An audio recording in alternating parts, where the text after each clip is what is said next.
बिस्मिल्लाहिर्रहमानिर्रहीम नहमदुहु व नसल्ली अला मुहम्मद रसूलुल्लाहि करीम। ये प्रॉब्लम डिफरेंशियल कैलकुलस के इनडिटरमिनेंट फॉर्म चैप्टर से है। Evaluate limit x tends to 1/2 sec pi x upon 10 3 pi x।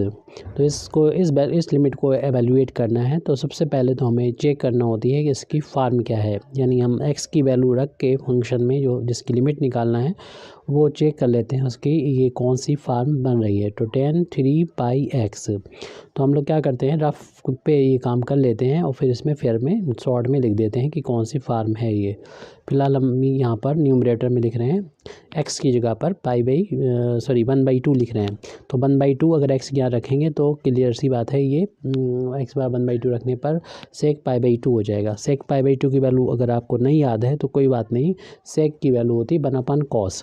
तो cos π/2 की वैल्यू तो याद होनी चाहिए जो कि 0 होती है, लेकिन 1/0 की वैल्यू जो होगी वो इन्फिनिटी हो जाती है, यानी sec पाई x की वैल्यू 0 होगी। हो सकता है आपको ये बात समझ में ना आए तो हम यहाँ पर लिख के कर दे रहे हैं, रफ ही है ये, यानी यो sec पाई x है तो उसको हम लिख सकते हैं 1/cos पाई x। और यहाँ पर x की जो वैल्यू है जब हम रखेंगे यहाँ पर 1/2 तो π/2 हो जाएगा, और cos पाई की वैल्यू जो होती है वो 0 होती है, तो इसलिए 1/0 की वैल्यू इन्फिनिटी हो जाएगी, यानी न्यूमरेटर में इन्फिनिटी आ गया। अब डिनोमिनेटर में भी x की जगह पर हम जब 1/2 रखेंगे तो ये हो जाएगा 10 3 π/2 हो जाएगा। 10 3/2 π/2 का मतलब हुआ कि 10 पाई में π/2 ऐड हो गया, और ये 10 पाई का मतलब हम यहाँ पर आ गए ये पाई और इसमें π/2 ऐड करेंगे तो इस जगह पहुँच जाएंगे।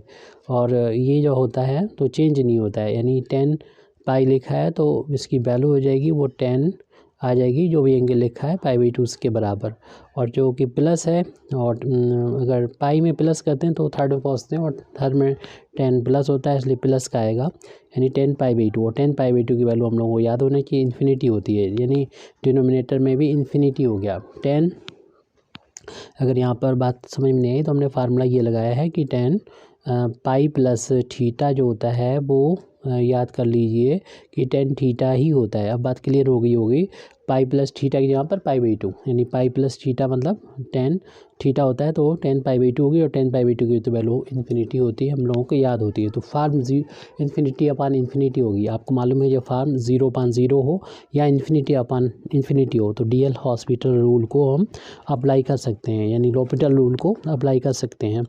तो यहाँ पर ये l'Hopital रूल को अप्लाई किया जा सकता है, तो इसको हम अप्लाई करते हैं। तो applying l'Hopital rule limit x tends to 1/2, यहाँ पर sec का डिफ्रेंशिएशन कर दिया जाएगा। तो sec का डिफ्रेंशिएशन जो होता है हम लोग जानते हैं sec x इंटू 10x होता है, लेकिन यहाँ पर ये x नहीं था, ये हमारा पाई x था, तो पाई x का डिफ्रेंशिएशन भी करना पड़ेगा। तो पाई कांस्टेंट बाहर हो जाएगा, x का डिफ्रेंशिएशन तो 1 हो गया। और डिनोमिनेटर में भी डिफ्रेंशिएशन करेंगे, डिनोमिनेटर में हम लोग डिफ्रेंशिएशन करेंगे, और हम लोग जानते हैं कि 10 का डिफ्रेंशिएशन जो होता है वो sec स्क्वायर होता है, sec स्क्वायर आ जाएगा 3 पाई x हो जाएगा। और फिर चूँकि ये x नहीं है ये 3 पाई x है, तो 3 पाई x का दोबारा से डिफ्रेंशिएशन करेंगे तो 3 पाई आ जाएगा, क्योंकि x का डिफ्रेंशिएशन तो 1 होता है। अब यहाँ पर हम देख रहे हैं कि पाई से पाई जो है वो कैंसिल हो जाएगा, ये 3 जो है 1/3 कांस्टेंट है, इसको तो हम बाहर भी ले सकते हैं, तो इसको हम बाहर भी ले जाएंगे। लेकिन हम देख रहे हैं कि फिर बाद में कैलकुलेशन करने में थोड़ी सी प्रॉब्लम आ रही है हमको। तो इसको मींस प्रॉब्लम का मतलब ये, अभी ये फार्म जो बन रही थी इन्फिनिटी आ रही थी, अगर हम 1/2 रखा था यहाँ पर तो ये भी इन्फिनिटी बन रहा था, और यहाँ पर अगर 3 π/2 होगा फिर भी ये इन्फिनिटी ही रहेगा, क्योंकि आपको मालूम ही है कि ये या तो π/2 इस तरफ होता है तो 3 π/2 यहाँ पर होता है, और यहाँ पर कोई भी वैल्यू हो वो बस साइन चेंज होता है। जैसे साइन π/2 की वैल्यू +1 होती है तो साइन 3 π/2 की वैल्यू -1 होती है। ऐसे कॉस की वैल्यू π/2 की वैल्यू यहाँ पर होती है 0, इधर भी 0 ही होती है, 0 तो प्लस माइनस होता नहीं। तो ऐसे में ये वैल्यू जो होगी ऊपर भी हम देख रहे हैं, बी वैल्यू जो होगी आ जाएगी इन्फिनिटी। तो अपान में भी वैल्यू जो होगी वो इन्फिनिटी आएगी। तो फार्म जो है फिर दोबारा से वही बन रही है और फिर हमारे लिए ये एक प्रॉब्लम बढ़ती चली जाएगी। तो ऐसे केस में हम इस सवाल को इस तरीके से यानी डीएल हॉस्पिटल रूल को अप्लाई करते हुए ना सॉल्व करें, क्योंकि ऐसे कर रहे हैं तो हमें फिर दोबारा से इसका डिफरेंशिएशन पढ़ना पड़ेगा और फिर ये फैक्टर जो कि डबल हो गए, तो इसलिए हम इस प्रोसेस से हम वापस आते हैं। और हालांकि इसको हम काट के बना सकते थे, लेकिन हमें इस चीज़ को दिखाना था कि आपको इस रास्ते नहीं जाना है, क्योंकि डीएल हॉस्पिटल रूल तो कभी कभी प्रॉब्लम खड़ी कर देता है, यानी हमारा क्वेश्चन लेंथी हो जाता है। तो उसको डीएल हॉस्पिटल रूल ना लगा के, लोपिटल रूल ना लगा के हम यहाँ पर इसको ट्रिग्नोमेट्री का यूज़ करते हुए सेक की वैल्यू जो होती है उसमें कन्वर्ट कर देंगे। यानी इसको हम लिख सकते हैं सेक पाई एक्स को लिख सकते हैं 1 कॉस में कन्वर्ट कर दिया पाई एक्स। ऐसी 10 की जो वैल्यू होती है उसको भी चेंज कर देंगे। 10 की वैल्यू होती है साइन अपान कॉस, यानी साइन 3 पाई एक्स अपान में हो जाएगा कॉस 3 पाई एक्स। अब इस डबल अपान की वजह से ये कॉस का ऊपर जाके न्यूमरेटर में मल्टीप्लाई हो जाएगा। तो हमारी अगली स्टेप हो जाएगी लिमिट एक्स टेंस टू 1/2 और ये कॉस ऊपर पहुंच जाएगा, यानी कॉस आ जाएगा 3 पाई एक्स अपान में ये दोनों जो फैक्टर हैं उनको लिख दें, यानी cos pi x into sine 3 पाई एक्स। जो प्रॉब्लम नहीं कर रहा फैक्टर एक्स की वैल्यू 1/2 रखने पर, वो ये वाला है साइन वाला, तो इसको हम अलग कर देंगे। बाकी ये दोनों जो है इन्फिनिटी अपान इन्फिनिटी हमें या 0/0 प्रोवाइड कर रहे हैं, तो यहाँ पर हम इसकी वैल्यू नहीं रखेंगे, ये हम रफ पे रख के देख लेंगे। तो इस फैक्टर को हम अलग कर देंगे, इसमें 1 का इंटू मान लें यहाँ पर, तो 1 अपान साइन को अलग करके इसे 2 पार्ट में बांट देंगे, यानी इसको अलग और इसको अलग।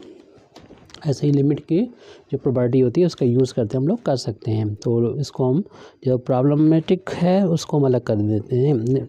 एक्स टेंस टू 1/2 हमारा ये कॉस 3 पाई एक्स अपान में कॉस पाई एक्स, ये फार्म अलग बन रही है तो उसको अलग लिख दिया।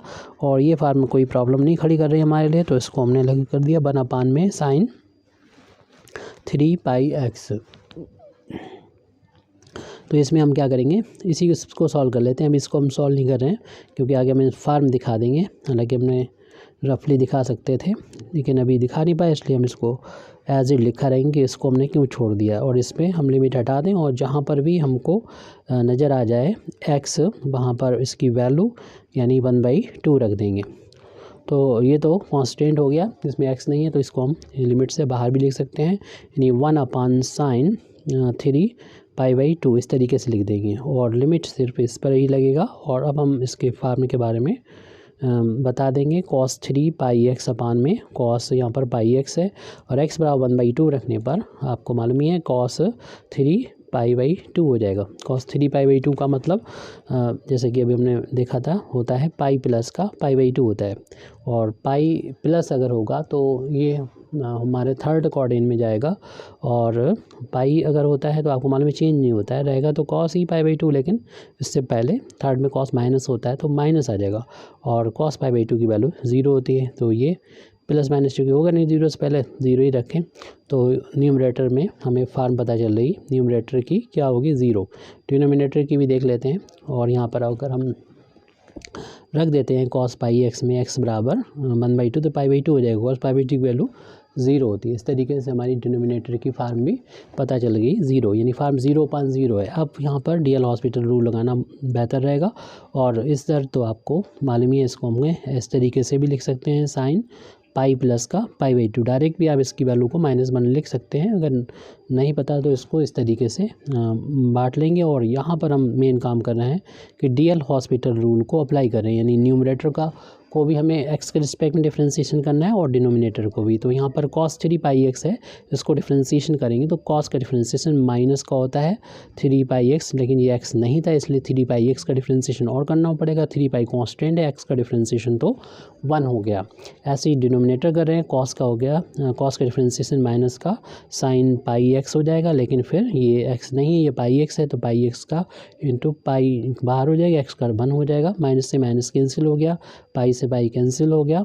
और ये अब अगले स्टेप में आप x की जगह पर 1/2 रख सकते हैं। यहाँ पर हम लोग फार्मूले का यूज़ करेंगे। साइन हम लोग जानते हैं पाई प्लस थीटा जो होता है वो, जो कि पाई प्लस करते हैं थर्ड में पहुँचता है और थर्ड में माइनस होता है साइन, तो माइनस आएगा साइन थीटा आएगा, यानी पाई है तो साइन का साइन रहता है। ये फार्मूला हमें याद होना चाहिए, या फिर हम लोग बना लेते हैं, किसी और वीडियो में बनाना भी बता देंगे फार्मूलों को।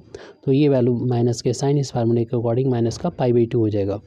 और जो अब बचा हुआ है वो हम पहले नोट कर लेते हैं। Limit x tends to 1/2 sine of 3 pi x, ये और जो 3 ये लिखा हुआ है उसको शुरू में लिख देते हैं, अपान में है साइन पाई x वो, और ये साइन पाई/2 की वैल्यू हम लोग जानते हैं 1 के बराबर होती है, तो माइनस ये हमने यहाँ लिख दिया है 1/1 हो गया इंटू, और इसमें लिमिट हटा दीजिए, जहाँ पर भी x नज़र आए वहाँ पर इसकी जो वैल्यू है वो हम यहाँ पर लिख सकते हैं, यानी साइन 3 पाई x यहाँ पर 1/2। तो अभी यहाँ पर साइन पाई इंटू 1/2 रख दिया x की वैल्यू, तो ये वैल्यू तो -1 आ गई। देखिए अभी हम लोगों ने साइन 3 पाई/2 की वैल्यू को सॉल्व किया था, और सॉल्व करने के बाद ये डिनोमिनेटर में आ गई थी वैल्यू, ये -1 आ गई थी। तो ऐसे ही यहाँ पर भी है साइन 3 पाई/2, तो इसकी वैल्यू -1 लिख सकते हैं। उसी तरीके से सॉल्व करते हुए या डायरेक्ट भी अब यूज़ कर सकते हैं, ये वैल्यू -1 है, और साइन ये पाई/2 है, और हम लोग जानते हैं साइन पाई/2 की जो वैल्यू होती है प्लस के 1 के बराबर होती है, पाई इंटू 1 पाई हो जाएगा, अपान में है 2, साइन पाई/2 की वैल्यू 1 होती है, और माइनस माइनस प्लस हो जाएगा, 3 इंटू 1 हो जाएगा 3। तो इस की वैल्यू लिमिट जो है 3 के बराबर आ चुकी है। Thank you very much Indeed for listening me, व आखिर दावाना अल्हम्दुलिल्लाहि रब्बिल आलमीन।